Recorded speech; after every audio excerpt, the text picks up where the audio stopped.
ராதே ராம் ராம். பகவான் ஸ்ரீ கிருஷ்ணர் சாந்திமணி குருகுலத்தில் படிக்கும்பொழுது அவரோட பல பேர் படிச்சிருப்பாங்க. ஆனால் அவருடைய நட்பானது சுதாமா மட்டும்தான் ரொம்ப ஆழமாகவும் அந்யோன்யமாகவும் இறுதி வரைக்கும் இருந்ததுன்னு பார்க்குறோம். அதுக்காக ஒரு அழகான சுவாரஸ்யமான விஷயத்தை பிரஜவாசிகள் சொல்கிறாங்க.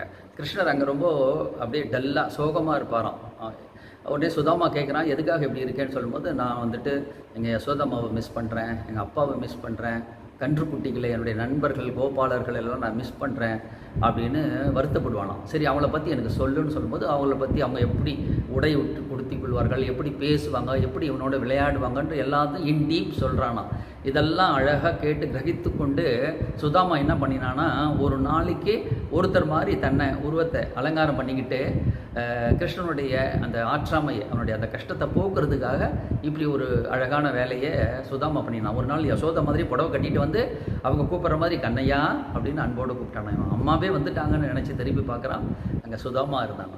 அது மாதிரி ஒரு நாள் நந்தகோபர் மாதிரி, ஒரு நாள் ஈவன் கன்றுக்குட்டி மாதிரி வேஷம் போட்டுக்கிட்டு வந்து அவனோட விளையாடினான். அவனுடைய நண்பர்கள் மதுமங்கள் மாதிரி ஸ்ரீதாமா மாதிரிலாம் வந்து அவனுக்கு ஆறுதலாக இருந்தானா. அதனால தான் இவங்களுடைய நட்பானது ரொம்ப ஆழமானதாகவும் இறுதி வரைக்கும் உறுதியாக இருந்தது அப்படின்னு அவங்கெல்லாம் சொல்கிறாங்க.